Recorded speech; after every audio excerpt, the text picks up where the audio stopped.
Hey everyone, welcome back to Eternal Archives, a place where we slow down, breathe deeper, and let the weight of the day melt away. Before we begin, take a moment for yourself. Let your shoulders drop, let the tension leave your jaw, let your breath fall into a calm rhythm. Tonight, we're going somewhere far beyond the noise of the modern world, into a landscape where time once stretched differently, where life moved with the wind, and where entire empires were shaped not by cities, but by open land.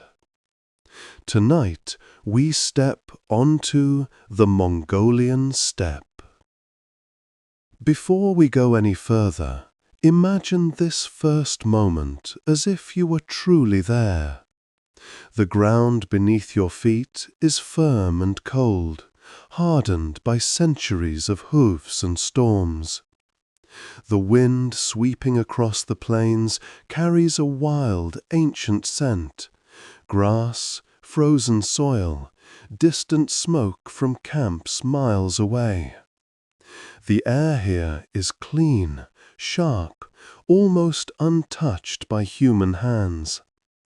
Every direction you look, the horizon stretches endlessly, uninterrupted by walls or forests, just openness. And the sky is a world of its own, wide, pale, endless. In the early morning, it carries a soft blue that barely feels real, as if the entire world is inhaling before the day fully begins. Thin clouds drift lazily across it, shaped by winds that have traveled hundreds of kilometers without meeting a single barrier. This is where the Mongols were born. Not in stone palaces, not in fortified cities, not behind protective walls, but here, in the raw, open silence of the steppe. The land itself shaped them. Its harsh winters demanded resilience. Its scorching summers taught endurance. Its emptiness taught awareness and connection to nature, to animals, to movement, to survival. Now imagine taking a few steps forward. Your boots press into the dry grass. You feel the earth's texture, tough, layered, marked by the passing of countless herds. Somewhere in the distance you hear it, the faint, rhythmic pounding of hooves.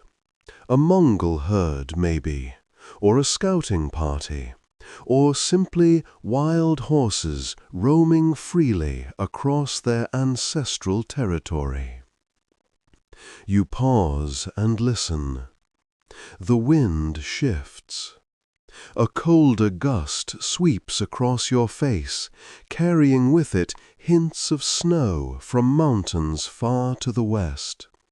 In a single breath, you understand what every child raised here learned without being told.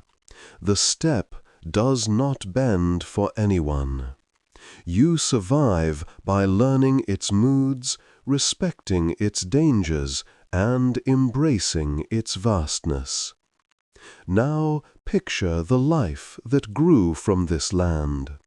Scattered across the plains are circular tents, gurs, built from wooden lattices and layers of thick felt. Smoke pours gently from their central openings, rising into the quiet morning sky. As you approach one, you can hear movement inside. The soft clatter of cooking pots, the rustle of clothing, the low humming of morning rituals. Families begin their day early. The land does not wait for anyone. A woman steps out carrying a pot of warm milk. A child follows, rubbing sleep from their eyes before picking up a small bow to begin morning practice. Even young children here grow into the rhythm of the land. They learn quickly, instinctively, because the steppe teaches through experience, not lectures. Inside the gur, the central fire crackles softly, glowing with warmth. Its flames dance across the curved walls, casting shifting shadows that feel alive. Every part of the tent is functional. Saddles hanging neatly, small weapons stored carefully, dried meats stacked for the coming weeks. There is no waste, no clutter, nothing that doesn't serve a purpose. Life here is simple, but never easy. Outside, herds of horses graze under the watchful eyes of young riders. Sheep move in tight clusters, guided by low whistles. Dogs patrol the edges of the camp, alert to wolves or thieves. Everything moves in harmony, shaped by centuries of tradition. Take a moment and imagine you are one of these riders, young, quiet, observant.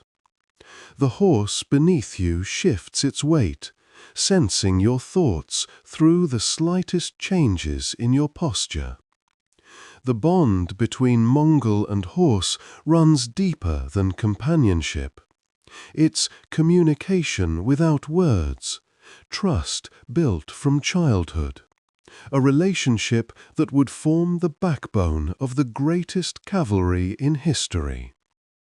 As the sun rises higher, the landscape transforms. The blue sky brightens.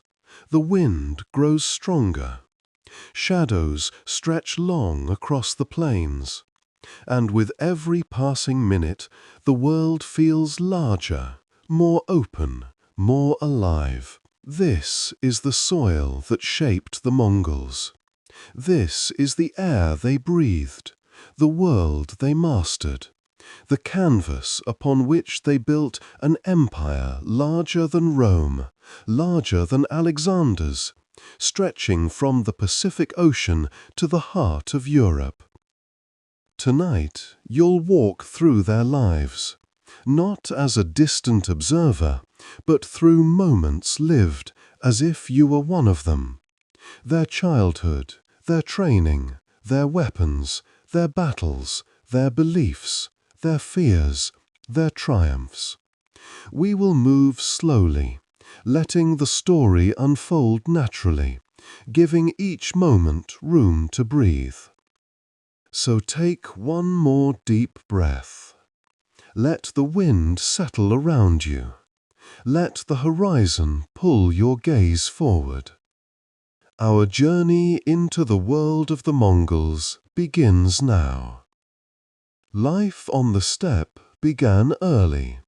For a Mongol child, there was no slow introduction to the world, no sheltered upbringing, no separation between childhood and responsibility. The land taught you everything the moment you were strong enough to open your eyes. Imagine stepping outside your family's gur at sunrise.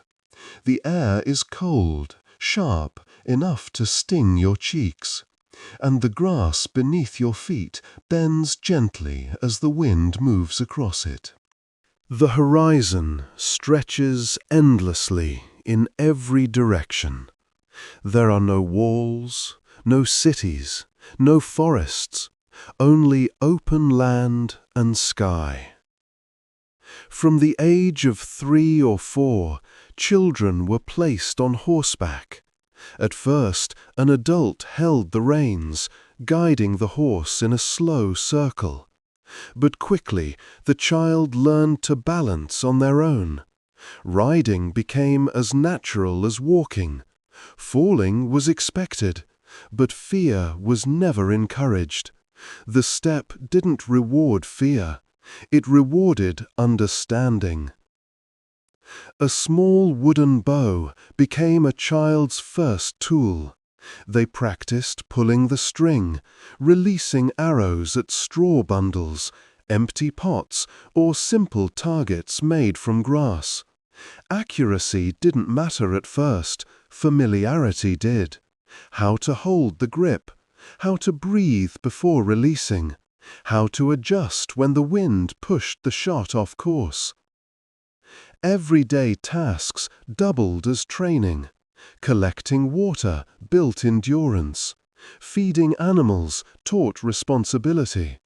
Helping the family repair saddles or mend clothing made hands quick and strong. At night, families gathered around the fire inside the ger. Children listened to stories of legendary hunts, harsh winters, and warriors who survived impossible storms. These stories carried expectations, not pressure, but purpose. A Mongol child understood early that strength and discipline weren't goals. They were necessities. By the time a child reached 8 or 9 years old, they could ride confidently, shoot accurately from horseback, and travel long distances without complaint. They knew the behavior of horses, the signs of approaching storms, and the sounds of predators moving near the herds. Childhood on the steppe wasn't about growing up fast. It was about growing up ready.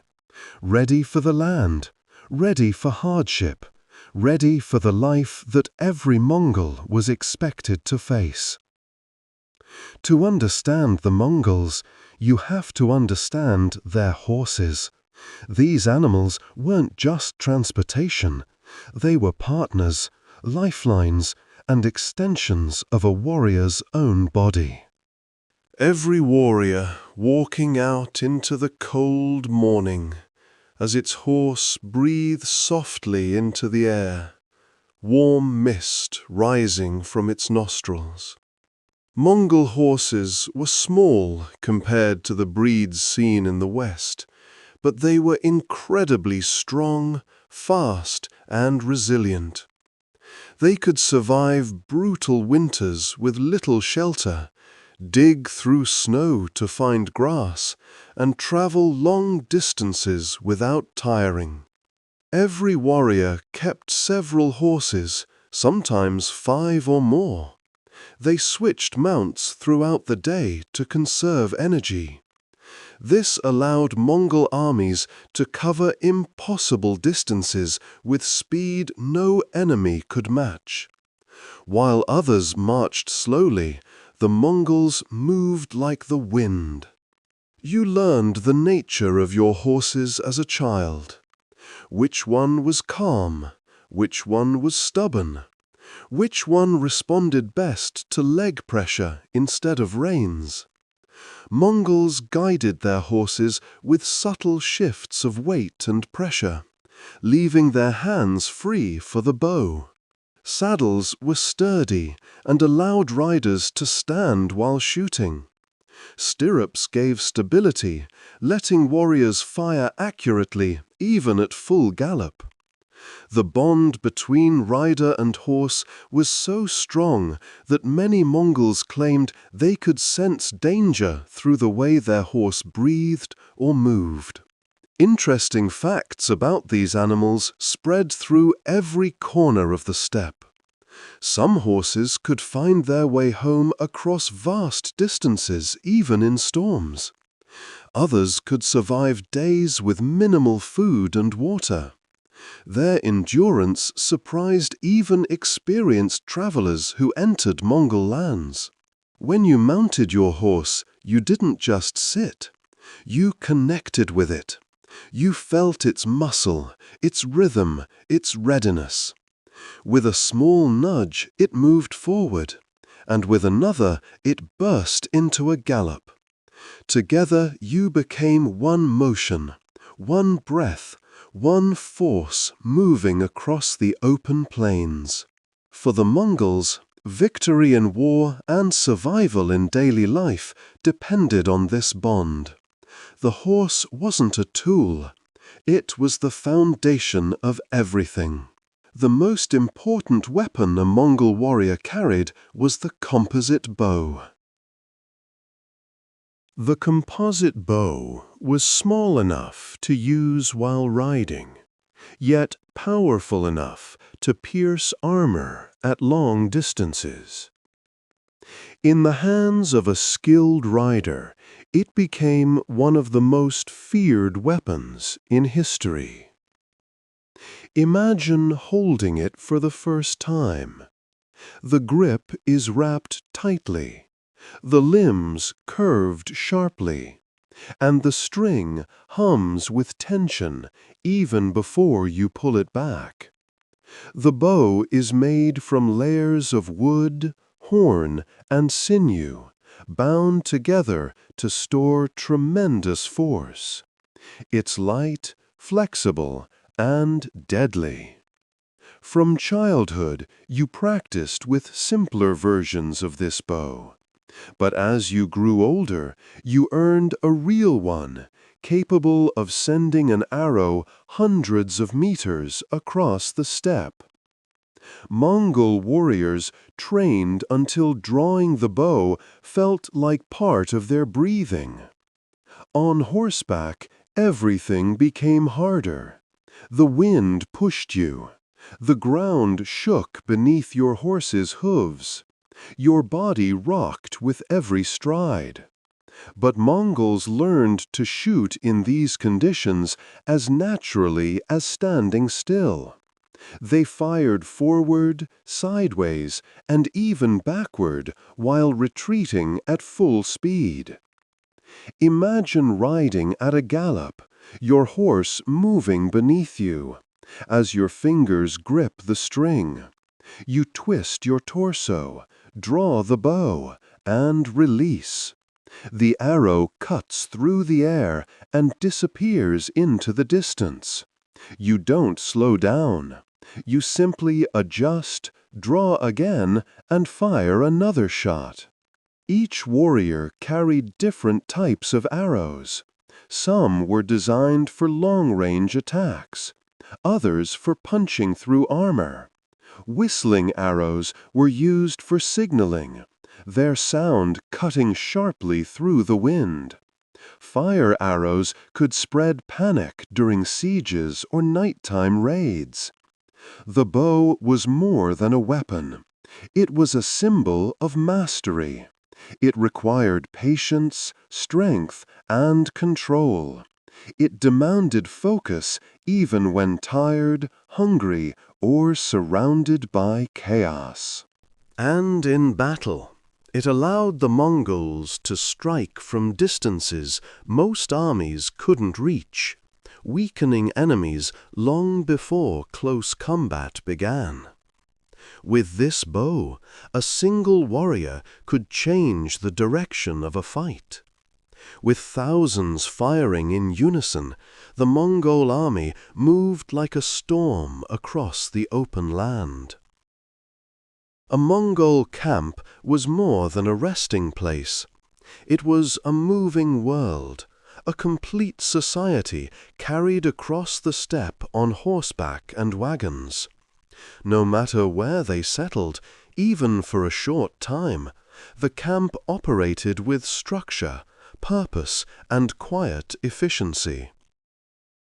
Imagine arriving at camp after a long day of riding. Gers are already being set up, their wooden frames expanding and locking into place before the thick felt layers are thrown over them. The design is simple but brilliant, warm in winter, cool in summer, and easy to pack and move. A skilled family could assemble or take down their home in under an hour. Inside the camp, everything has its place. Horses are tied and fed, fires are lit, Children run between the tents, helping with small tasks or practicing with wooden bows. Warriors check their equipment, tightening straps, repairing arrows, and brushing dust from their clothing. Meals are simple but filling. Meat, milk, cheese, and soups made from whatever the land provides. Fermented mare's milk, known as airag, is passed around, warming the chest and lifting spirits. The smell of cooking drifts through the evening air, mixing with the scent of smoke and grass. Nighttime brings a calmer rhythm. Families gather around the central fire inside their ger. Shadows move across the curved walls as the flames dance. Stories fill the space, tales of ancestors, great hunts, harsh winters survived, and battles won. Outside, warriors take turns standing guard. The steppe is quiet, but never entirely safe. Wolves circle the herds at night. Rival groups sometimes move silently across the plains. But the camp remains confident. Every person knows their role, and every person is prepared. A Mongol camp at night is peaceful in a way that feels ancient.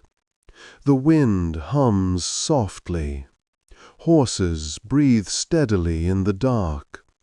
The stars stretch endlessly overhead, bright and clear. In moments like this, you understand why the Mongols felt connected to the land, to the sky, and to the life they lived.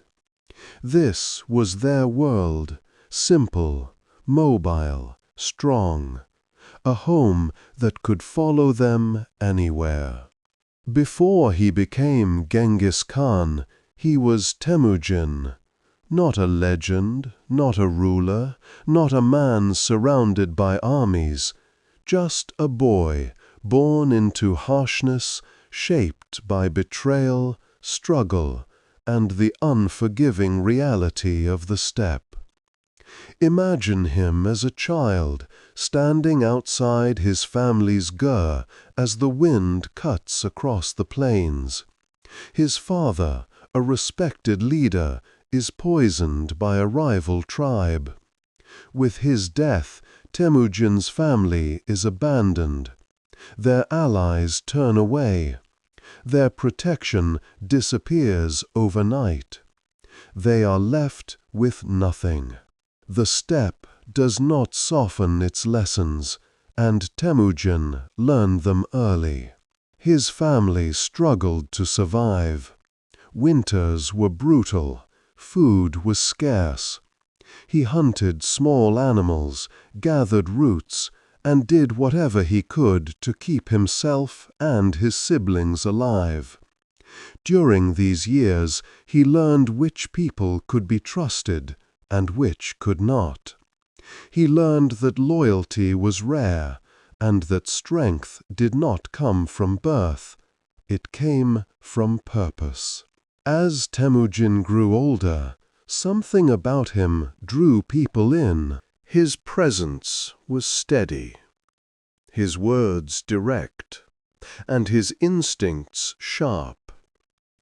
He treated the lowborn with the same respect as nobles, which shocked many.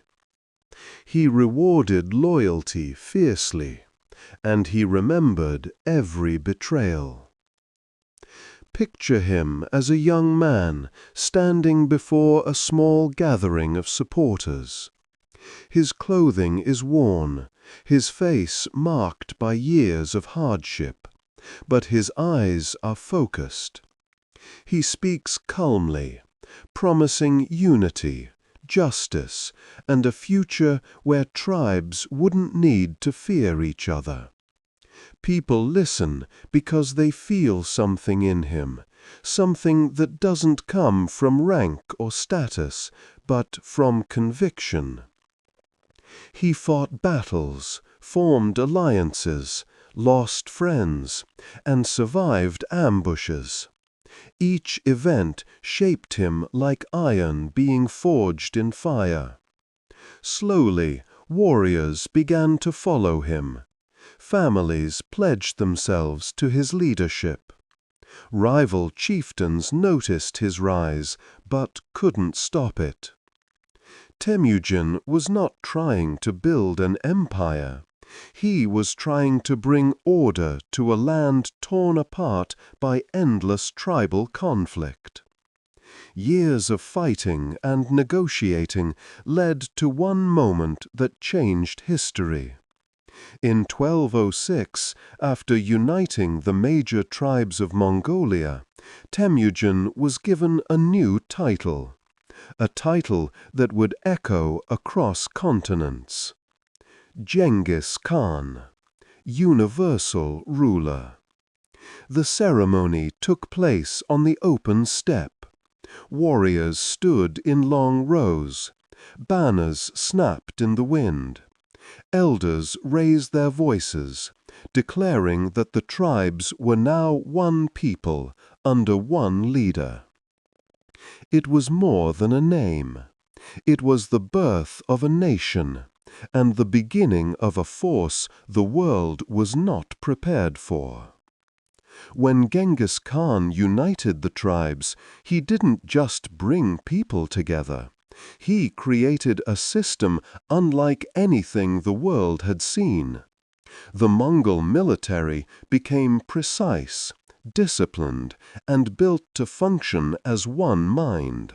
It didn't matter where warriors came from or what status they held before.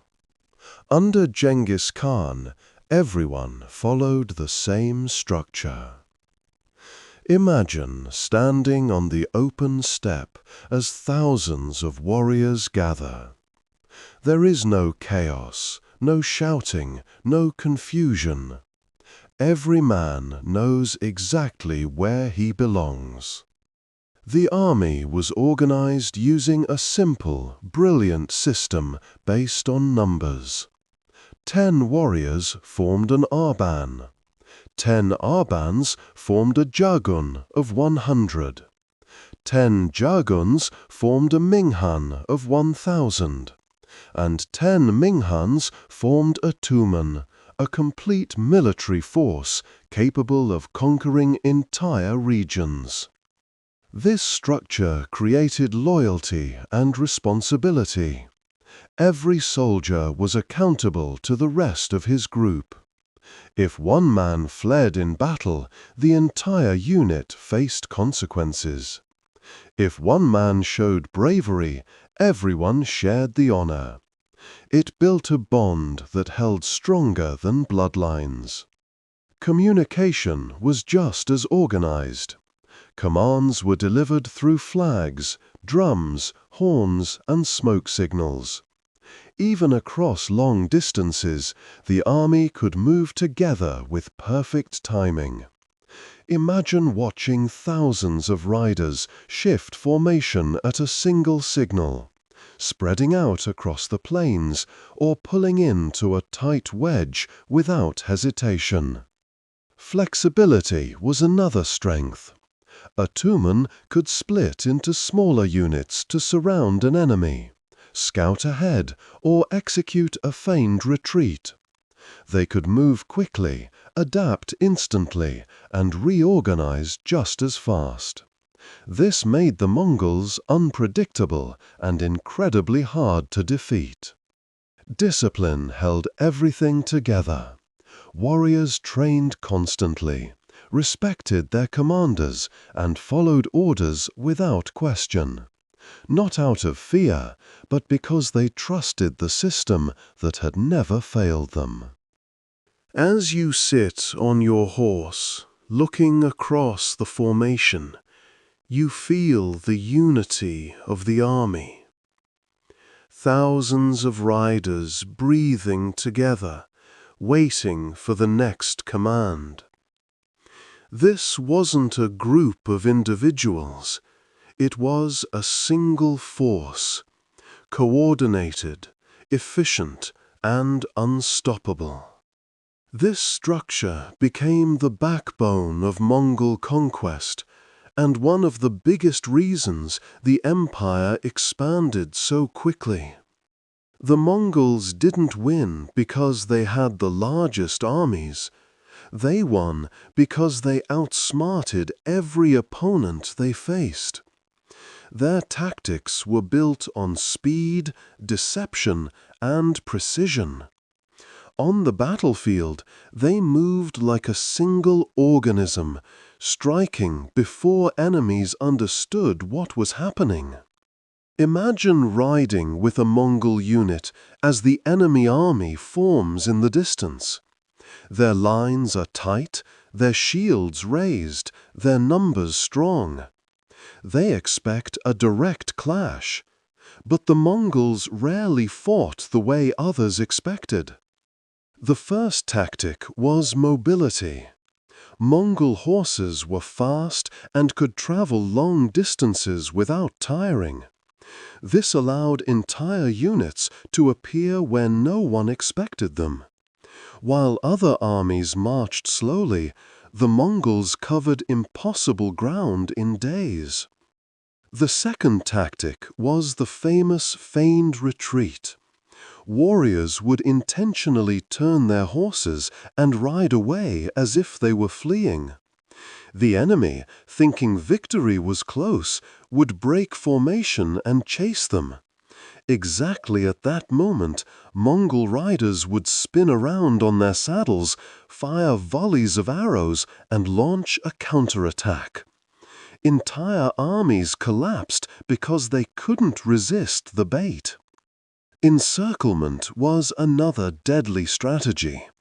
The Mongols could spread their forces wide, wrapping around the enemy from both sides. By the time the opposing army realized what was happening, the circle had already closed, trapping them with no escape. Psychological warfare played a major role too. The Mongols studied their enemies, spread fear with speed and unpredictability, and attacked when morale was lowest. They used noise, smoke, and sudden movements to create confusion. In some battles, scouts attacked at night to keep enemies awake and exhausted.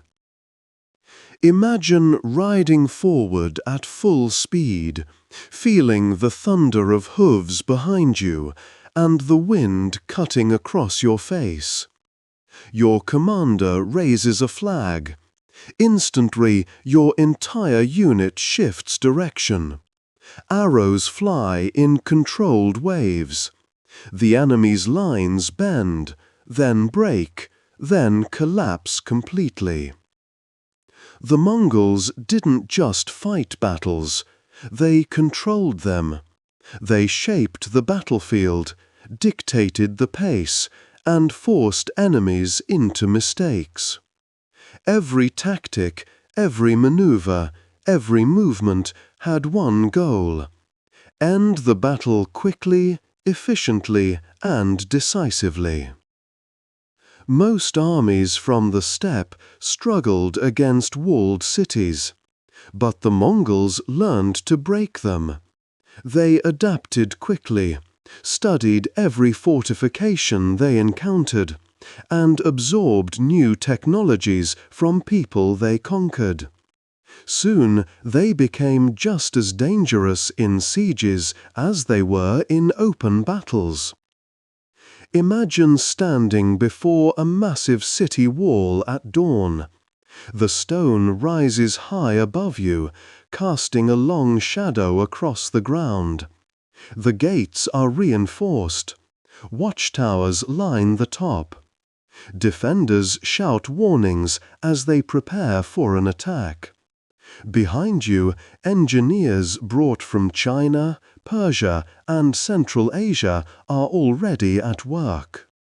They assemble catapults, traction trebuchets, and heavy stone throwers. Others prepare siege towers, ladders, and shields. The Mongols didn't care where a technology came from. If it worked, they used it. Imagine helping load a catapult. The arm creaks as it's pulled back. The rope tightens. With a sharp command, the release snaps. The stone soars through the air and crashes into the wall, sending dust and debris flying. Another shot follows, then another. The constant impacts shake defenders' confidence. The Mongols used fire arrows to ignite rooftops, explosive projectiles filled with early gunpowder mixtures, and even psychological tactics, sending messages, spreading fear, or offering terms that forced cities to surrender before real fighting began. During long sieges, they cut off supplies, redirected rivers, or waited patiently as hunger and exhaustion weakened the defenders. Their discipline remained steady. Camps were organized. Horses were cared for. Warriors stayed ready at all times. Imagine the night inside the Mongol camp. Fires burn quietly. Warriors rest but remain alert. Engineers discuss improvements to their machines. Scouts move silently, studying weak points in the walls. Every detail matters. Every decision is made with precision. When the walls finally crack or the gates fall, Mongol units move in fast. They advance with shields raised, bows ready, and their formation intact. They take control methodically, not chaotically. Through intelligence, technology, and relentless adaptability, the Mongols mastered siege warfare. No fortress felt safe once their banners appeared on the horizon. Once the Mongol army perfected its tactics and unified under Genghis Khan, expansion became inevitable. They didn't move with hesitation or uncertainty. They moved with confidence, direction, and a deep belief that the steppe had shaped them for something greater. Imagine riding across newly conquered land as the sun rises. The air feels different, heavier in some places, warmer in others.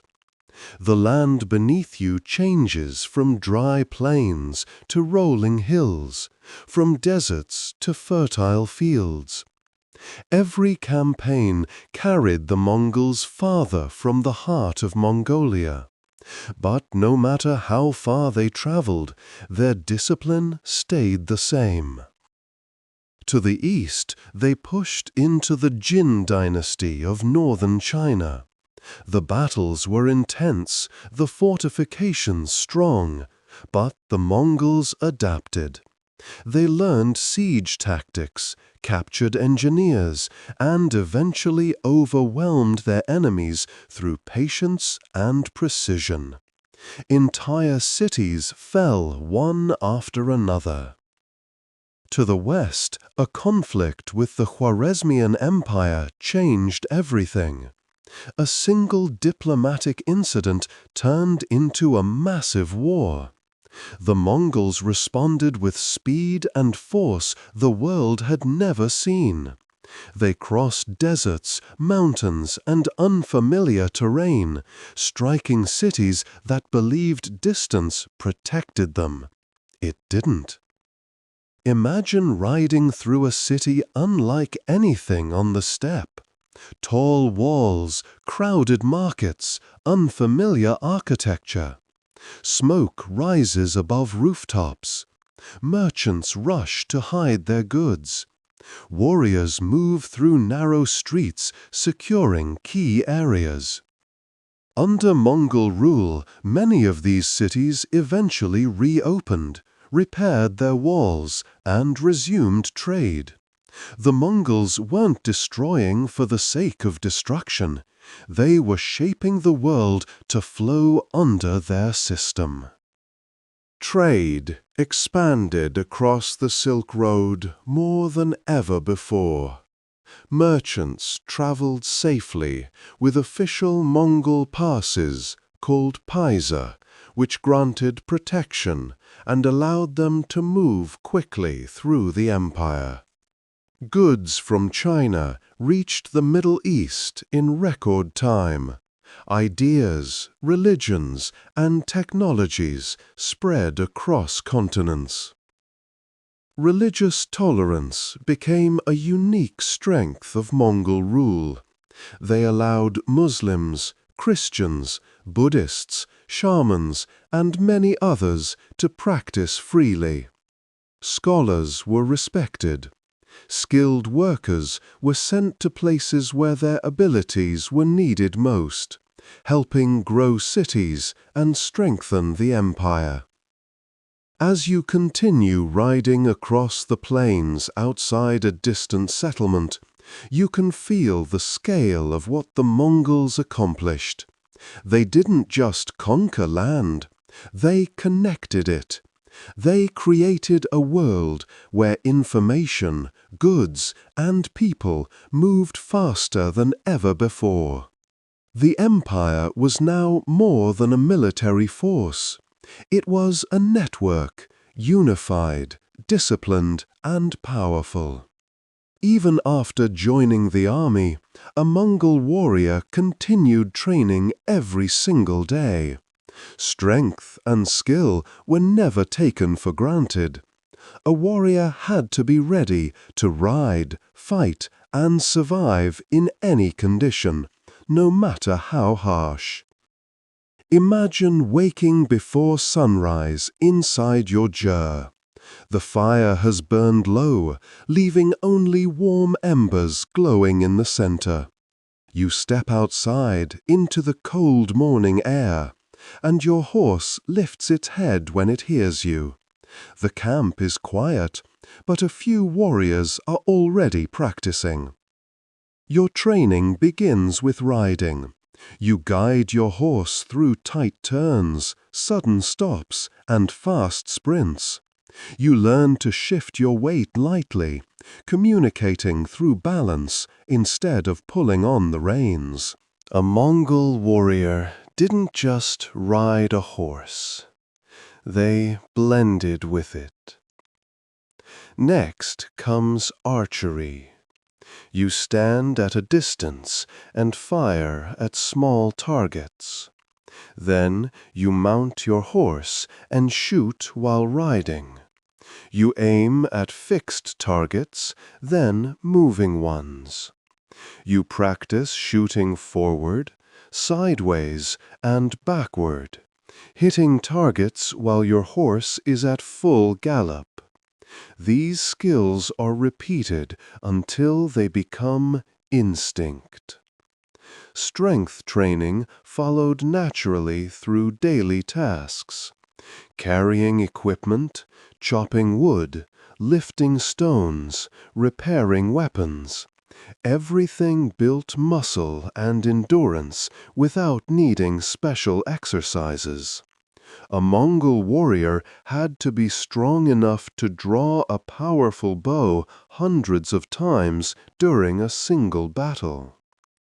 Mental discipline mattered just as much. Warriors learned to stay calm in chaos, to think quickly under pressure, and to adapt to changing conditions. They studied enemy tactics, scouting reports, and terrain. A warrior who stayed aware could survive situations that would overwhelm others. Imagine the camp as the sun rises higher. Warriors move in small groups, sparring, practicing formations, or adjusting saddles and weapons. Children watch from nearby, already learning by imitation. The sounds of arrows releasing, hooves striking the ground, and voices giving commands blend into a steady rhythm. By midday, your arms are tired, your fingers sore, and your breath heavy. But training doesn't stop. A warrior's life depended on readiness, and the Mongols refused to let complacency weaken their force. Through discipline, repetition, and constant movement, they became some of the greatest fighters the world has ever seen. Even though the Mongols lived as nomads, the heart of their empire wasn't a permanent palace or a stone city. Even though the Mongols lived as nomads, the heart of their empire wasn't a permanent palace or a stone city. It was a moving command center, the Khan's court, a place where decisions were made that shaped continents. Imagine approaching the Khan's camp from a distance. Hundreds of gurs form organized circles, perfectly arranged. In the center stands the largest gur of all, reserved for the great Khan. Its felt walls are thicker, reinforced, decorated with symbols of power that sway in the wind. This is where the world's largest empire is governed, not from a throne room, but from the open steppe. As you ride closer, the camp comes alive. Messengers hurry from tent to tent, carrying orders across vast distances. Skilled artisans tend to horses. Soldiers sharpen weapons. Advisors and envoys from distant lands, China, Persia, Russia, Central Asia, wait for audiences. The diversity is shocking. Different languages fill the air. Different customs blend together. The Mongol Empire is not a single culture. It is a world stitched together by movement and discipline. Stepping into the Khan's gur feels like entering a living map of the empire. The space is warm, lit by a central fire. Around it sit generals, nobles, scholars, and spiritual leaders. On wooden tables lie detailed maps carved onto leather, marked with stones that represent armies, cities, and critical routes. Conversations here are calm but intense. Every decision is precise. Every word matters. The Khan listens more than he speaks. His eyes track each advisor carefully. He expects honesty, clarity, and efficiency. There is no flattery here, no courtly theatrics. Decisions focus on strategy, logistics, negotiations, and the needs of the people. This is leadership shaped by the steppe, practical, direct, and unforgiving of weakness. Imagine standing before him as a messenger. You kneel and deliver your report. His response is measured, confident. He gives instructions that will be carried across thousands of kilometers within days, thanks to the Mongol communication network. You leave understanding why he commands such loyalty. He is not distant. He is not ceremonial. He is deeply involved in the daily movement of the empire. Outside, the court feels like a crossroads of the world. Diplomats present gifts, silk, weapons, precious metals, rare animals. Scholars discuss mathematics, astronomy, engineering. Traders negotiate routes. Warriors prepare for upcoming campaigns. Priests and shamans perform quiet rituals, offering spiritual balance to the sprawling empire. And then, just as quickly as it appears, the entire court can move. In a single day, the Khan's gur can be dismantled, packed onto wagons, and transported miles away. No palace on earth could match this mobility. The world's greatest empire is ruled not from stone, but from motion. This mobility kept the Khan close to his people. Decisions were not made from a distance, they were made on the land itself, guided by the same wind that shaped every Mongol from birth. The true strength of the Mongols wasn't only in their horses, weapons, or tactics.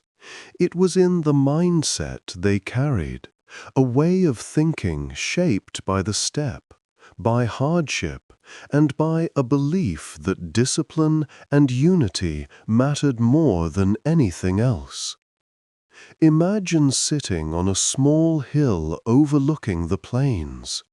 The wind slides across the grass in long waves. The sky stretches endlessly above you, and the land feels both empty and alive. Growing up in this environment taught the Mongols something essential. The world is unpredictable, and survival belongs to those who stay ready. From childhood, they learned to stay alert, to stay calm, and to react instantly. The steppe could turn on you at any moment. Storms, predators, rival clans. So hesitation was dangerous. A Mongol warrior didn't waste time with doubt. They acted with purpose, clarity, and confidence. Discipline formed the core of their lives. Orders were followed without complaint. Loyalty was valued more than birth or wealth. A warrior's worth came from skill, courage, and reliability, not from their family name. This made the Mongol army a merit-based force at a time when most of the world privileged nobility over nobility. The Mongols also believed deeply in destiny. The eternal blue sky, Tengri, was not just a god, but a guiding force. It represented harmony, justice, and the natural order of life. Warriors believed that if the sky favored them, victory was certain. If misfortune struck, it was a sign to reflect, adjust, or change their approach. Imagine preparing for battle at dawn. Instead of loud speeches or emotional rituals, the Mongols focused quietly. Warriors checked their bows, tightened saddles, and steadied their minds. Their belief wasn't loud, it was internal, deep, grounded. Adaptability was another core strength. The Mongols absorbed new ideas everywhere they went. Siege mechanics from China, administrative systems from Persia, medicine from scholars far from the steppe. They didn't cling to tradition for the sake of pride. If something worked, they used it. If it made them stronger, they embraced it immediately. This mindset extended far beyond the battlefield. A warrior repaired his own equipment, maintained his own supplies, trained even while traveling. Weakness wasn't punished, it simply had no place in a world shaped by nature's indifference. Imagine riding through a narrow valley as the wind brushes past your face. The sky above you is bright and open. The land ahead stretches endlessly. In that moment, you understand why the Mongols rose so quickly. Their strength was not only physical, it was mental. A steady balance of courage, discipline, and unwavering purpose. A Mongol warrior didn't hope for survival. He prepared for it. Every day, every breath, every mile across the steppe. As the Mongol Empire grew, so did the stories surrounding it. Some stories were true, shaped by the army's speed and power. Others were exaggerations born from fear. And some became legends that traveled farther than the Mongols themselves. To understand their world, you must separate myth from reality.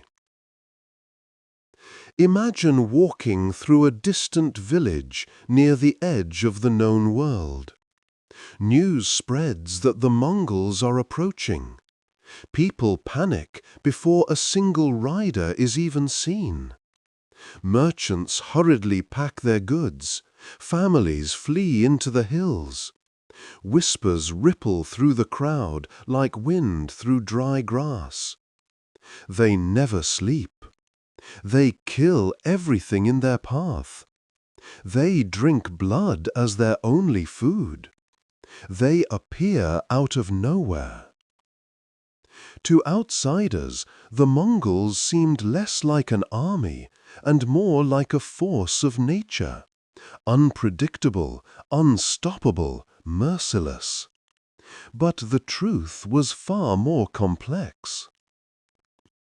The idea that Mongols drank blood daily came from a survival technique used only in emergencies. A warrior could make a small cut in his horse's neck and drink a little blood to regain strength. It wasn't ritualistic or barbaric. It was practical, a way to endure long marches when supplies ran low.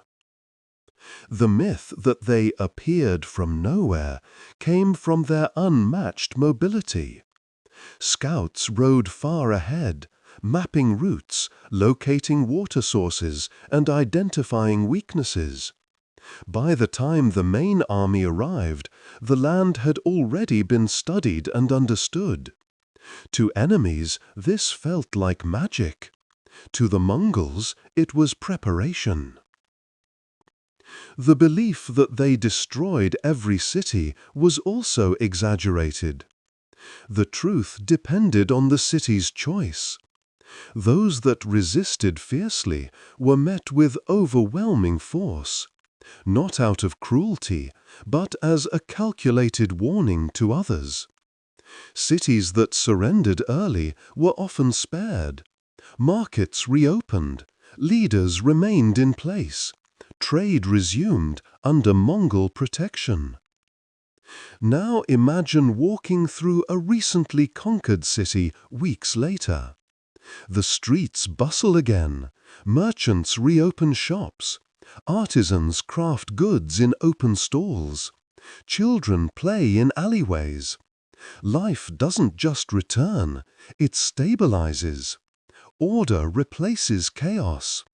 For many, Mongol rule brought a peace they hadn't known in generations. There were myths about religion as well.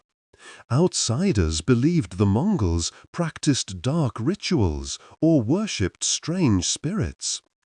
But their spirituality was simple and deeply connected to nature. They honored the eternal blue sky, ancestor spirits, and sacred places.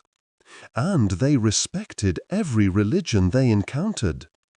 Buddhist monks, Christian priests, Muslim scholars, and shamans lived freely under Mongol protection.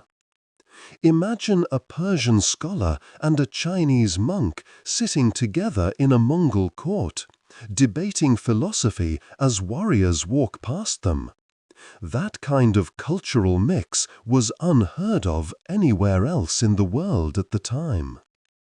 Fear created myths. Distance exaggerated them. But the truth, discipline, intelligence, adaptability, is what made the Mongols unstoppable. The Mongols were shaped by the land, but guided by something even deeper, a spiritual connection to the world around them.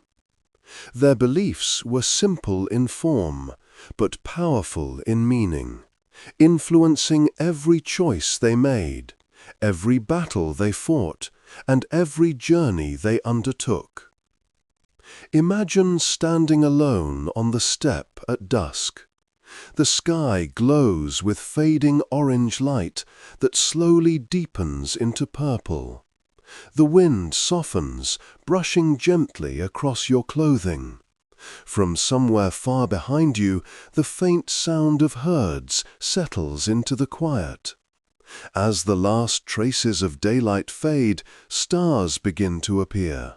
One, then a dozen, then thousands, until the whole sky becomes a shimmering field of silver. To a Mongol, this wasn't just nightfall.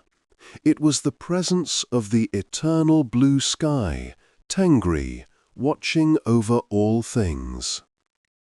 Tengri wasn't a god with a face or form. Tengri was the order of the universe, destiny, justice, balance. The Mongols believed victory came from the sky's favor, and misfortune came from losing alignment with its will. This belief didn't make them reckless, it made them deliberate. Imagine stepping into a shaman's tent as a storm approaches. The felt walls tremble under the force of the wind. Inside, incense burns slowly, filling the air with the scent of herbs and earth. The shaman sits near the fire, their eyes half closed, their voice low and rhythmic as they chant. Bones, beads, and carved symbols hang from the ceiling, clicking softly as the tent sways. Shamans served not as priests, but as bridges between seen and unseen worlds. They interpreted dreams, offered guidance, and performed rituals to honor the spirits of nature, ancestors, and sky. When armies prepared to march, the shaman's blessing mattered.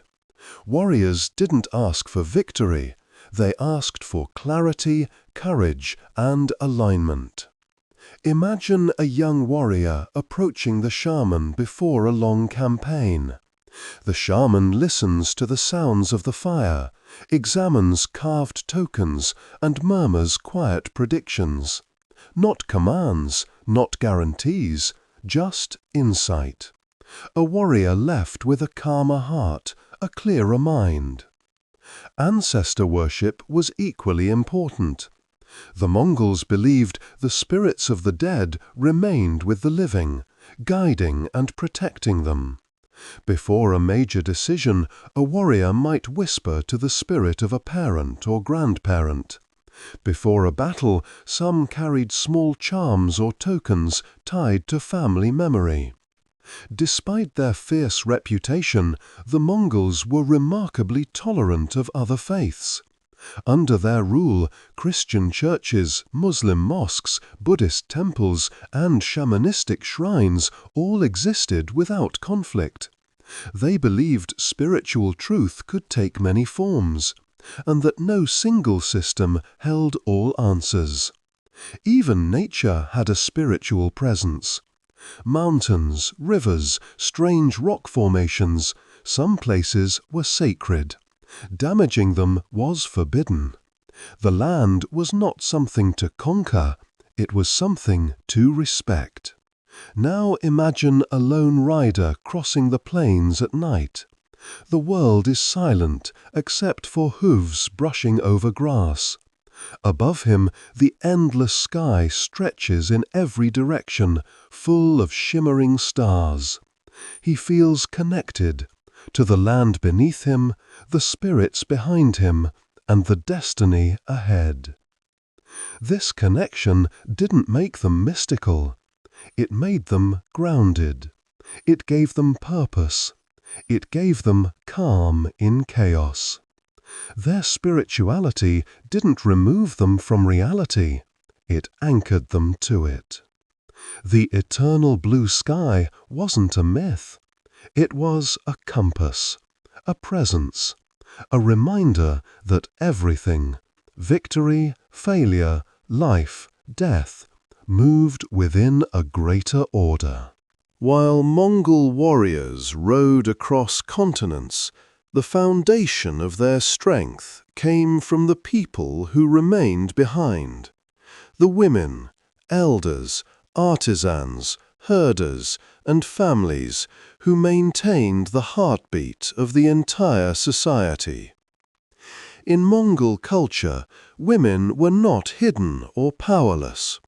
They carried enormous responsibility, authority, and skill. Without them, the empire could not exist. Imagine walking through a Mongol camp at sunrise. Before the first warriors begin their drills, the women are already awake. Fires crackle beneath iron pots. Fresh milk warms in wooden bowls. Thick felt coverings are adjusted on the girs after a cold night. Children help with simple tasks, learning the rhythm of survival as naturally as breathing. A Mongol woman might spend her morning milking mares, goats, or sheep.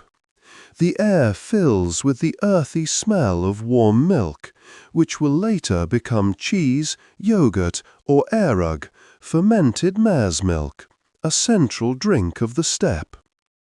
Every step requires precision. Every drop is valuable. Nothing is wasted.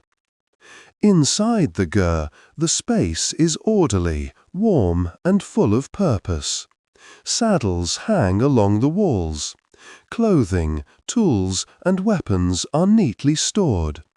Brightly painted chests hold family treasures, trade goods, gifts, and tools. The layout of a ger was not random. It reflected balance, tradition, and the constant need to move quickly. Women handled weaving, crafting, repairing clothing, and preparing food. But their work extended far beyond the household. They managed herds, taught children, arranged marriages, negotiated with neighboring clans, and made decisions about migration routes. A woman's advice carried weight. Her leadership was respected. Imagine a mother teaching her children to ride. She sits atop her horse like she was born there, guiding the family herd across the plains. Her voice is firm but calm. Her posture is steady, confident. Her horse responds to the faintest movement of her legs. This was normal.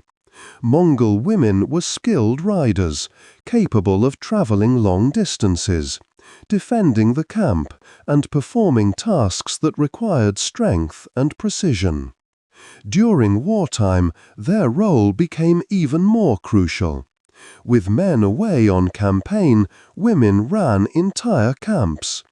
They protected the herds, resolved disputes, directed migrations, managed trade, and trained the next generation.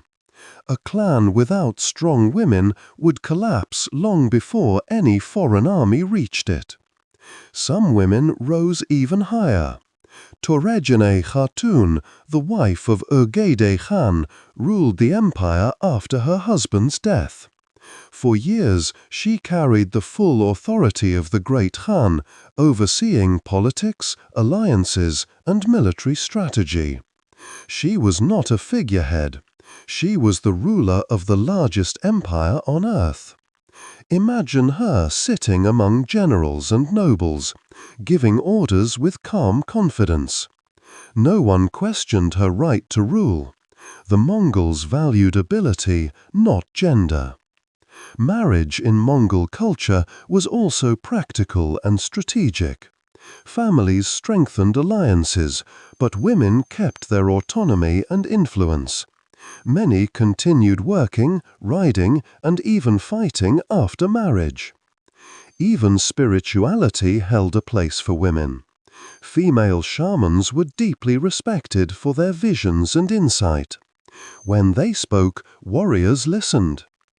Now imagine the end of a long day in the camp. The sky turns dark. Fires glow in soft circles across the steppe. Inside each ger, women mend clothing, whisper stories, guide children to sleep, and plan the tasks for tomorrow. Outside, horses settle into the night, their breaths slow and steady. Without these women, their resilience, intelligence, and leadership, no warrior could leave the camp with confidence. The Mongol Empire was not built by men alone. It was built by families, by unity, by balance. As the Mongol Empire stretched across continents, holding it together became just as important as conquering it. Armies could move with incredible speed, but information had to move even faster. Orders needed to cross deserts, mountains, and forests in days, not weeks. Trade routes needed protection. Diplomats needed safe passage. Rebellions needed to be reported instantly. To solve this, the Mongols created one of the most advanced communication networks in history, the Yam. Imagine riding across the steppe and spotting a small station on the horizon. A few gers clustered together, smoke rising from their chimneys, horses grazing nearby. These stations were placed every 25 to 40 kilometers across the empire. At each one, fresh horses, food, water, and shelter waited for riders carrying official messages. A messenger could ride non-stop for thousands of kilometers, switching horses at each station. What took months in other civilizations could take days under Mongol rule. Now imagine you are one of these messengers. You gallop into a Yam station just as the sun sets. Your horse is exhausted, coated in dust and sweat. But you don't slow down for long. A fresh horse is brought to you within moments. You drink warm milk, grab a piece of dried meat, and before your breath fully returns, you're already riding again into the dark. The message tied beneath your clothing may determine the movement of armies, the fate of a city, or the future of a trade alliance. The wind stings your face, the land rushes past, and still you push forward. The empire depends on riders like you. This system didn't just help communication, it fueled the Silk Road. Before the Mongols, the Silk Road was dangerous. Bandits, taxes, territorial disputes, and unstable kingdoms made long-distance trade slow and risky. But under Mongol rule, the entire route became unified, protected, and predictable. Imagine a massive caravan approaching a checkpoint. The traders carry bronze or silver paisa, official tablets granting safe passage and priority treatment. Guards step aside, recognizing the authority of the Mongol seal. The caravan passes freely, carrying silk, spices, tools, art, medicines, metals, books, and ideas. Under Mongol protection, trade flourished. Cities grew rich. Knowledge spread. Foods, inventions, and cultural traditions crossed borders like never before. Imagine the diversity inside a Silk Road marketplace. Chinese merchants bargaining beside Arab traders. Persian carpets next to Indian spices. Mongol guards watching calmly as dozens of languages fill the air. Diplomacy thrived as well. Envoys traveled safely between kingdoms, knowing the Mongols punished any harm done to their messengers. Treaties were negotiated across thousands of kilometers with astonishing efficiency. The Mongols weren't only warriors, they were organizers, connectors, and innovators. They understood that an empire was strongest not when its armies expanded, but when its people and information moved freely. Through communication, trade, and diplomacy, they transformed the world into a network of cultures and economies. They didn't just conquer the world, they connected it. Beyond the mountains, the desert waits. The air grows hotter, the wind carries sand with every gust, and the horizon ripples like a mirage. You guide your horse carefully, rationing water, measuring each hour by the shifting shadows. The steppe taught you how to survive with little, but the desert teaches you how to survive with almost nothing. Days pass in a rhythm of heat and silence. At night, the world freezes. You wrap yourself in your cloak, listening to the distant hiss of sand sliding down dunes beneath the moonlight. The stars feel closer here, as if they hang low over the earth, watching your journey without blinking. When you finally reach the far side of the desert, your limbs are exhausted, your lips dry, but your mind sharper than ever. Survival changes you. Every grain of sand you crossed feels like a lesson in endurance, in patience, in respect for the world's harshest places. The land shifts again. Rocky cliffs rise in the distance, marking the path into narrow canyons. The air cools. The wind whistles softly between stone walls carved by centuries of storms. You guide your horse through twisting passages barely wide enough for two riders. Sometimes the path sits on the edge of steep drops, where you dismount and walk beside your horse, hand on its mane, trusting each careful step. Further west, mountains rise high enough to pierce the clouds. Snow crowns their peaks like white fire. Streams run cold and clear along the lower slopes, giving you and your horse the first fresh water in days. The climb is slow, steady, and demanding. Your breath fogs in the air. Your horse's hooves strike cold stone. But the higher you go, the more the world opens beneath you. Valleys stretching into the distance, rivers twisting like silver veins, forests rolling like waves toward the horizon. At the mountain's highest pass, you pause. The sky feels huge, ancient, and silent. You breathe deeply, letting the cold air burn into your lungs. Below you lies a world you've never seen, greener, softer, filled with the scent of pine and earth. This is not the steppe, but it is still part of the empire you serve.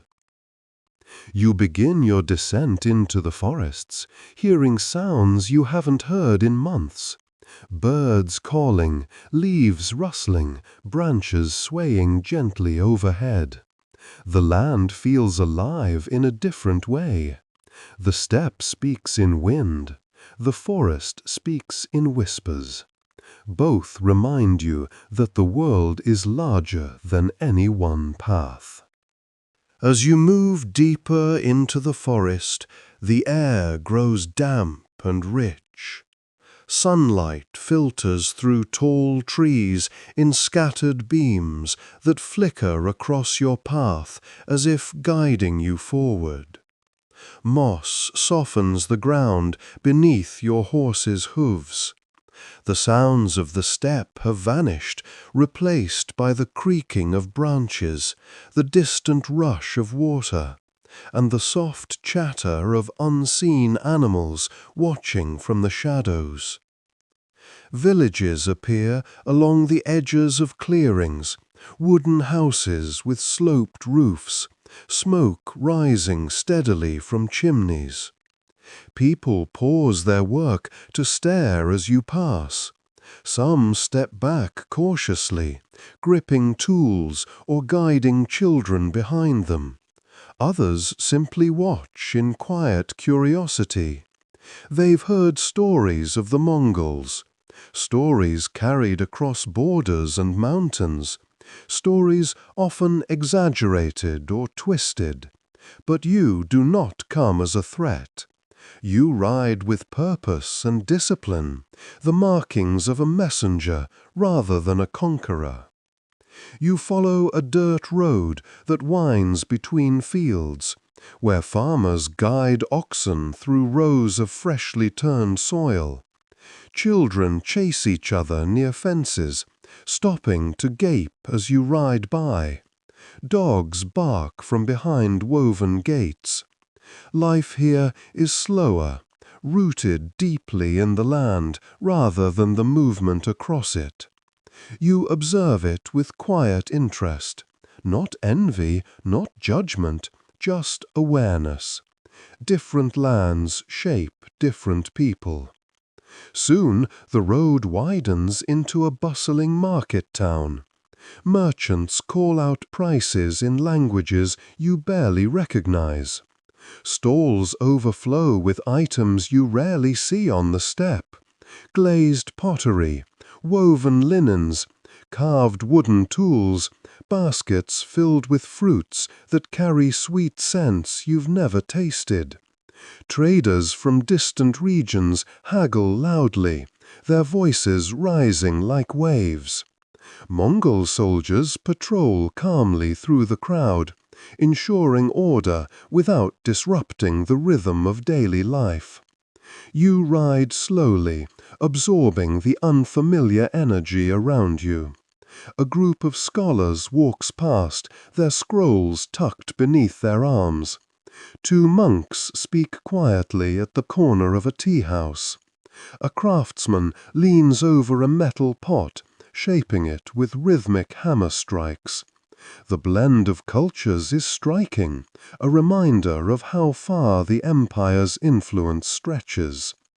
Beyond the town lies the open road once again. You follow it west, passing through rolling hills and quiet river valleys. The land softens here, gentle slopes, scattered villages, fields glowing gold in the sunlight. Caravans travel the same route, guarded by Mongol patrols. Silk from the east, spices from India, furs from the north. Everything moves smoothly through this vast network, protected by a system built on discipline and structure. As the day fades, you find a relay station, another yam post, sturdy and familiar even in foreign lands. You exchange your horse for a new one, drink warm milk offered by the station keeper, and rest by the fire for a brief moment before continuing. No matter how far you travel, the Empire's system holds you like an invisible thread, connecting road to road, land to land, purpose to purpose. Night settles as you leave the relay station, but the moon hangs bright and full above the road, lighting your path in a pale silver glow.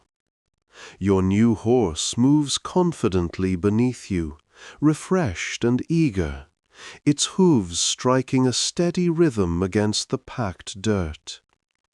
The world feels quieter now, the noise of markets and towns left behind. You hear only the steady breath of your mount and the whisper of wind through distant fields. As the road curves westward, you spot a caravan resting beside a river. Dozens of tents glow with lantern light, casting shimmering reflections across the water. Guards sit by the banks sharpening blades, while merchants prepare meals over small fires. The air smells of herbs and roasting meat, a soft fragrance carried gently toward you. Some travelers wave as you pass, recognizing the symbols on your gear, marks of a Mongol messenger whose journey should not be slowed. You nod back, maintaining your pace. The river fades behind you, replaced by long stretches of open land dotted with small farms. As dawn breaks, the sky shifts from deep violet to pale gold. Birds begin to stir, calling softly from the rooftops. Farmers step outside to begin their daily routines, lifting their heads briefly in acknowledgement as you ride by. Their lives are steady, predictable, shaped by seasons rather than distant politics. Yet even here, the empire protects them, allowing trade to flourish and roads to stay safe. Hours pass, and the landscape transforms again. You feel the land rising beneath you, gentle at first, then steeper. Hills turn into rocky ridges. The road becomes narrower, carved between stone outcrops and cliffs. Water trickles down from cracks, gathering in small pools that gleam in the sunlight. You slow your horse slightly, letting it find its balance on the rougher terrain. Ahead, a mountain range rises like the spine of the earth, jagged peaks cutting sharply into the sky. Snowcaps glisten even under the warm daylight. A cool wind sweeps down from the heights, brushing your face with refreshing clarity. The air smells different here, cleaner, sharper, carrying hints of pine and stone. You guide your horse onto a trail that winds upward, following a path used by countless messengers and traders before you. As you climb higher, the world opens below. Valleys stretch in rolling waves. Rivers shimmer like silver threads weaving between forests. Villages appear as tiny clusters of color. You pause at a narrow ledge, allowing your horse to rest and letting yourself breathe deeply. The elevation brings a calm perspective, a sense of how vast the empire is, how connected its lands have become. Farther up, the path grows colder. Frost clings to the rocks in shaded areas. Your breath forms pale clouds. Still you press on, guided by carved markers and memorial stones left long ago to honor fallen travelers. Each step brings you closer to the pass, the gateway between eastern lands and the western frontier. When you finally reach the summit, the sky widens before you. Clouds drift below, spilling over distant peaks like slow-moving rivers of mist. The wind here carries a quiet voice, ancient and steady, as if the mountains themselves are whispering stories of those who crossed long before you. You sit there for a moment, absorbing the stillness.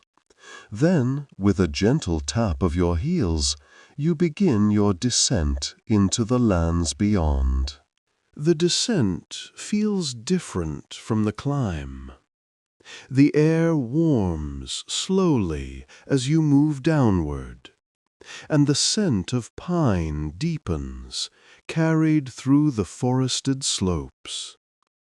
Sunlight breaks through branches overhead, scattering across the trail in shifting patterns. Your horse steps carefully at first, then more confidently as the path widens and smooths. You loosen your grip on the reins, letting the animal find its natural rhythm. As you emerge from the trees, you find yourself overlooking a vast plain, unlike the steppe you grew up on. This land is softer, greener, with rolling fields divided by winding rivers and clusters of villages. Smoke rises from chimneys in lazy spirals. Farmers move through fields that stretch to the horizon like woven blankets of gold and green. The world expands before you, familiar in its openness, yet undeniably different. You descend toward a fortified settlement built of stone and timber. Guards patrol the walls, but when they see your gear and messenger's emblem, their posture shifts from caution to respect.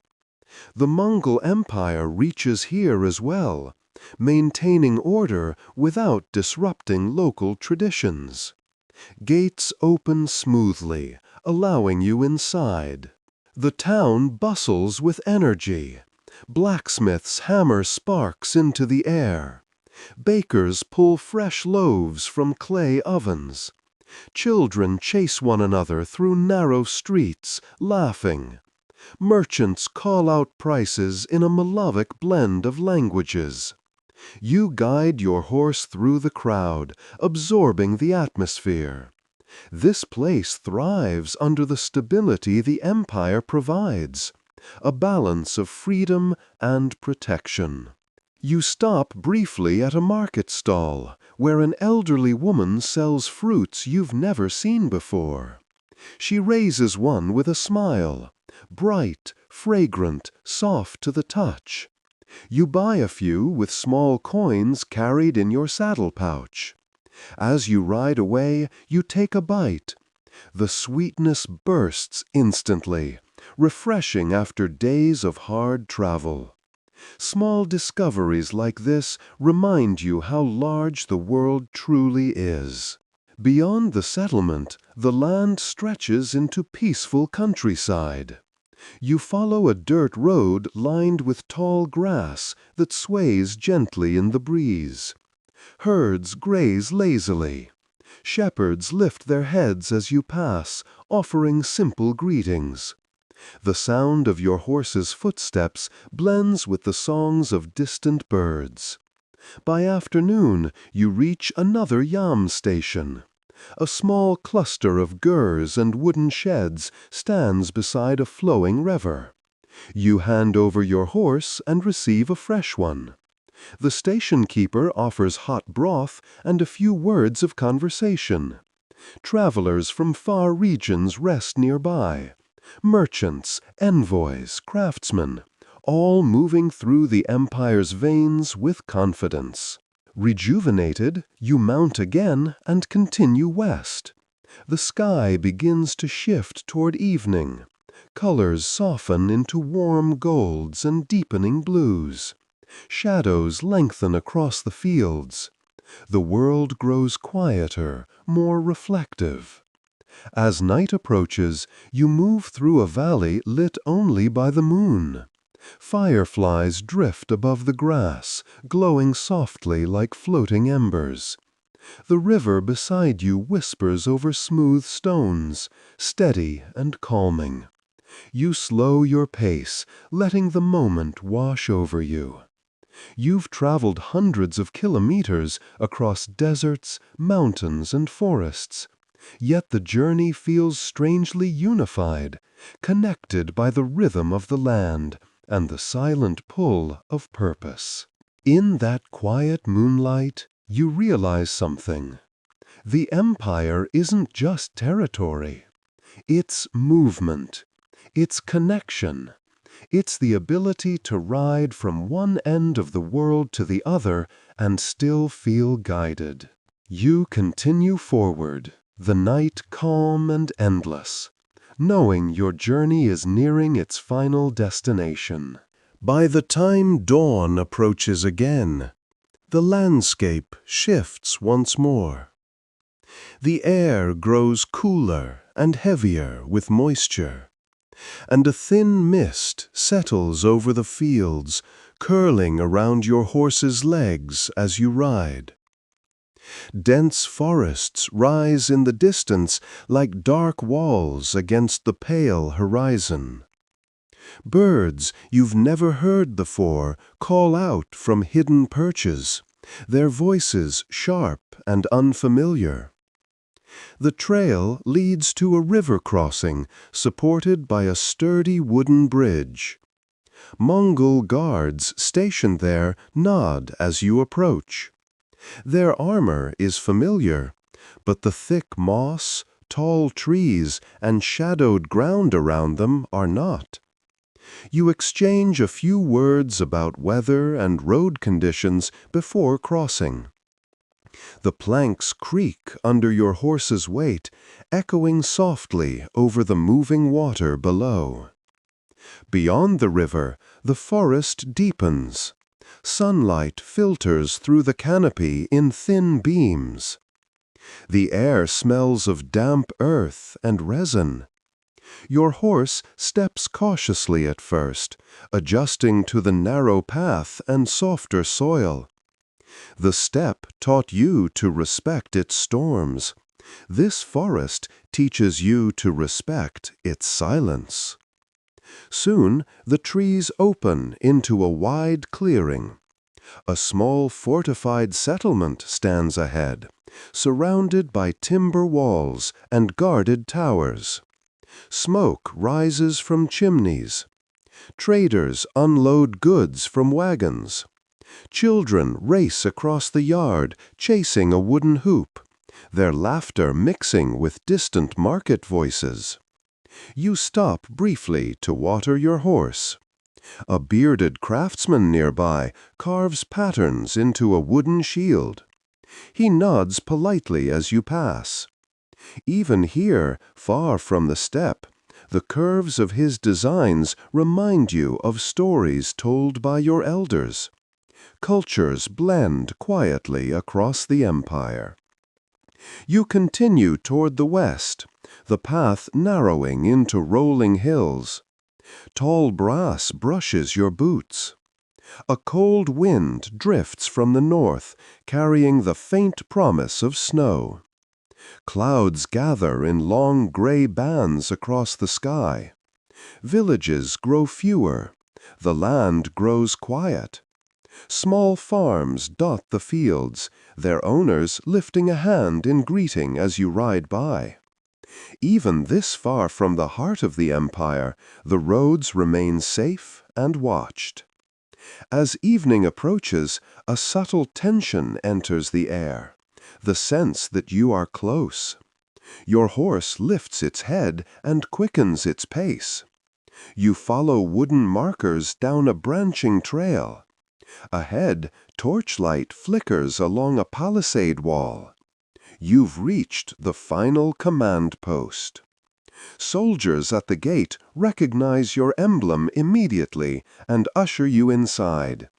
You ride through rows of tents, training yards, and supply carts. Warriors sharpen blades beside fires.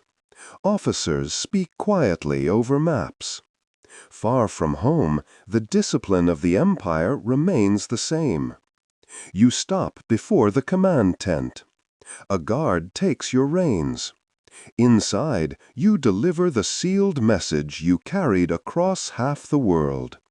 The commander reads it, then nods with calm respect. Your mission is complete, but your journey is not.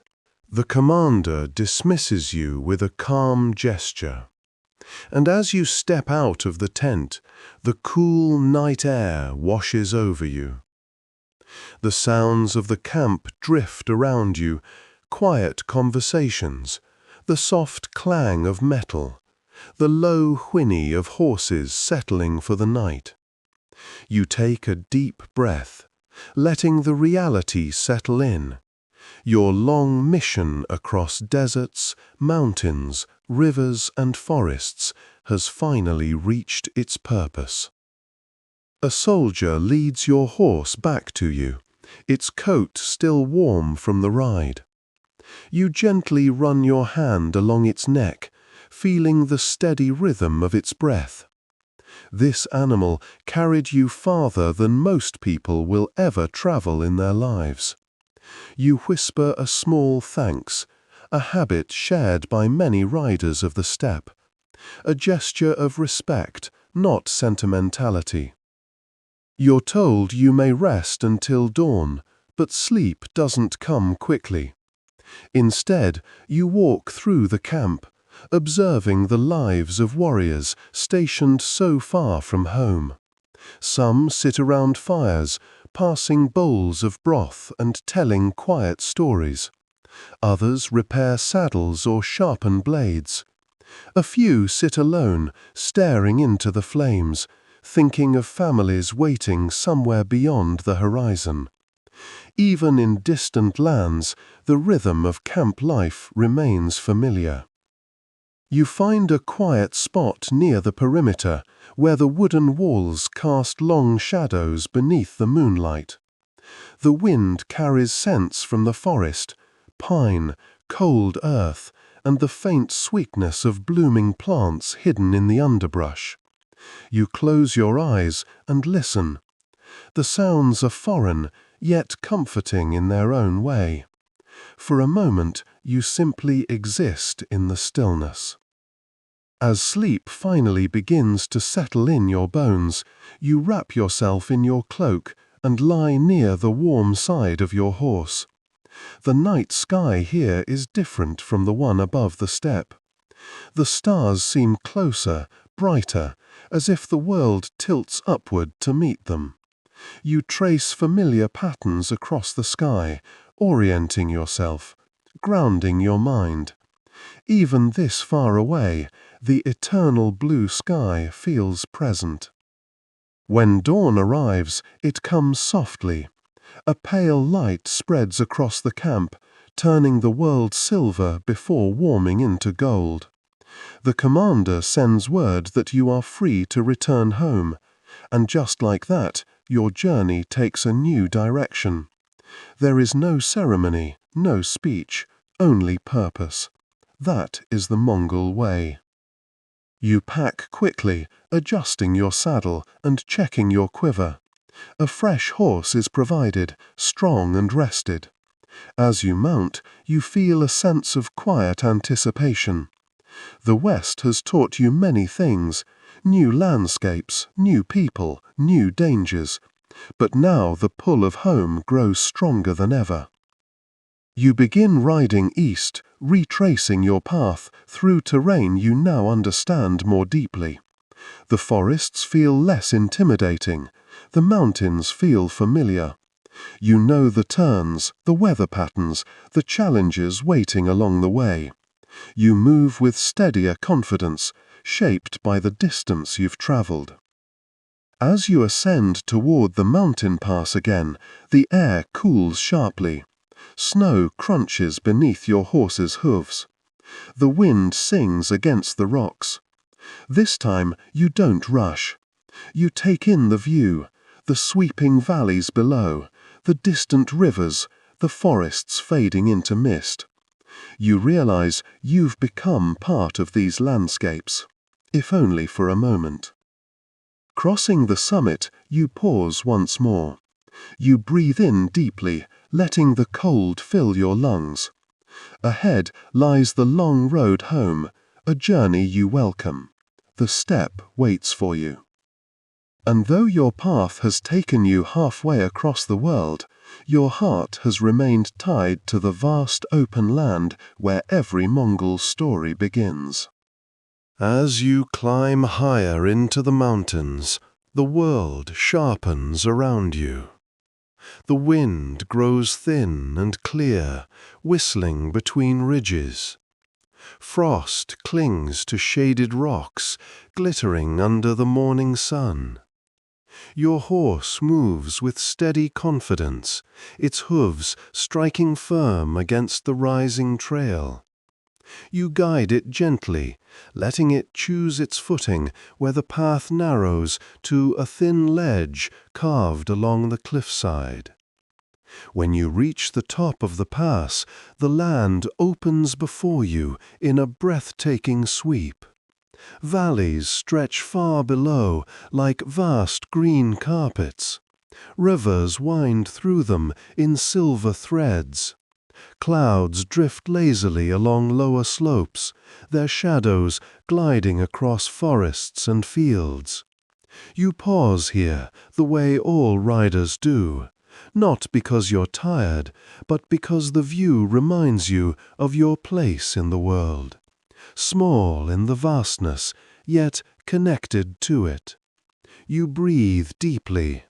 The cold air fills your lungs and clears your mind. On your journey west, you crossed this summit with a sense of uncertainty. Now returning, it feels like a reminder of how far you've come. You understand the terrain, the dangers, the pace of each region. You feel seasoned, sharpened. The road behind you has shaped the warrior riding forward now. You begin your descent. The wind shifts warmer with every turn. Snow thins out. The trail widens. Soon the world transforms again into deep forest. Tall trunks rising like pillars, branches weaving overhead to filter the sunlight into shifting patterns across the ground. Birds call out in short bursts. Twigs snap softly beneath your horse's hooves. You ride with greater ease now, blending into the rhythm of the land. When you reach the lowlands, a small river winds across your path. You dismount, kneel, and scoop fresh, cold water into your hands. It tastes crisp, almost sweet. Your horse drinks beside you, its breath puffing small clouds into the air. Moments like this, quiet, simple, unhurried, remind you that the empire is not only built on battles and travel, but on the steady survival of its people and their animals. Continuing east, you pass by a familiar settlement. Traders are already setting up their stalls for the day. Smoke curls upward from ovens baking the first bread of the morning. Children run barefoot through the dust, laughing as they chase each other. Several people recognize the emblem on your clothing and offer short bows of respect. You nod back, feeling a subtle warmth settle in your chest. Even far from home, your purpose is understood. As the sun begins to dip, the sky turns copper and red. You ride through long stretches of open land, the grass bending in soft waves beneath the evening breeze. Herds graze peacefully in the distance. A few riders appear on distant hills, scouts or shepherds outlined by the glowing horizon. This openness feels familiar, comforting, a reminder that the steppe is drawing near. You keep riding, letting the colors deepen around you. Shadows stretch long across the ground. The world feels quiet and endless, yet welcoming. Each stride carries a sense of return, not just to a place, but to a rhythm, a breath, a way of being that you've carried since childhood. Home is no longer an idea on the horizon. It is a feeling growing stronger with every mile. The land begins to open as you ride. The forests thinning until the trees stand scattered like quiet sentinels across the horizon. The air grows drier, colder, carrying the familiar bite of the steppe. Your horse senses it before you do. Its ears perk forward, its pace lifts, its stride lengthens with a kind of eager recognition. Home is close now, close enough to feel in the wind. You crest a gentle hill, and there it is, the steppe. Wide, endless, unbroken. A sea of grass stretching farther than the eye can follow, shifting in long waves beneath the steady breath of the wind. The sky above it is vast and pale, its openness almost overwhelming after weeks spent in mountains and forests. You stop for a moment, letting the sight wash over you. This is where everything began. Your training, your riding, your discipline, your purpose. No matter how far the empire spreads, no matter how many lands fall under its banners, this is the heart that beats beneath it all. You ride forward, letting the wind press against your clothing. The familiar scents return: dry grass, dust, the faint musk of distant herds. You pass scattered groups of riders guiding horses, sheep, and cattle across the plains. Some recognize you and offer raised hands in greeting. Others simply nod, the silent acknowledgement of those who understand long journeys without needing words. As the sun drops lower, you see the smoke of your own camp rising gently into the sky. The gurs sit clustered near a small rise, their round shapes glowing softly in the evening light. Dogs run along the edges of the camp. Children chase each other across the grass. And the closer you ride, the more the world feels like it is falling back into place. You dismount just outside the camp and walk the final steps. The earth feels familiar beneath your boots, firm, cool, textured by countless hooves. The voices of your people rise around you, laughter, conversation, the low hum of daily life returning to its natural pace. A warmth settles in your chest, the quiet relief of belonging. Your horse nuzzles your shoulder. You place a hand on its neck one more time, whispering thanks for the road you survived together. Then you release the reins and let it walk toward the herd. A fire crackles at the center of the camp. You sit beside it, letting the heat touch your hands, feeling the journey loosen from your muscles. Around you, life continues, simple, steady, unbroken. The steppes' rhythms embrace you again, and for the first time in weeks, you feel your breath fully settle. You lean back and gaze upward.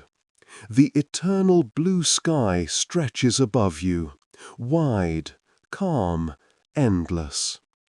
The stars are beginning to appear, one by one, scattered across the darkening dome like distant fires. Their light is steady, soothing, constant. Your journey carried you across half the world. But here, beneath this sky, everything feels whole again. Your home. As the fire settles into glowing embers and the night stretches wide above the steppe, let your breath slow with the stillness around you. The journey you walked tonight, across forests, deserts, mountains, and finally back to the endless grasslands, wasn't just a story of distance. It was a reminder of what it means to move with purpose, to endure, and to return home changed. Thank you for traveling through this world with me, for letting the noise of the day fall away, for giving yourself a moment to breathe deeper and drift into another time. Here at Eternal Archives, every story is a place to rest, a place to wander gently through history, without hurry, without pressure, just a quiet space where imagination and calm can meet. If your mind feels a little lighter, if your heart feels a little steadier, then the journey did what it was meant to do. Before you go, take one final slow breath. Feel the cool steppe wind brushing past you. Hear the distant rhythm of hooves fading softly into the night. See the stars above, steady, patient, guiding travelers for thousands of years. Let them remind you that no matter how far life takes you, there is always a path back to yourself. There is always a horizon waiting quietly for you to lift your eyes. When you're ready, gently return to your own world. Let the steppe fade behind you. Let the fire dim. Let the journey settle inside you like a calm echo. Until next time, travel safely, sleep deeply, and may the wind guide you wherever you go.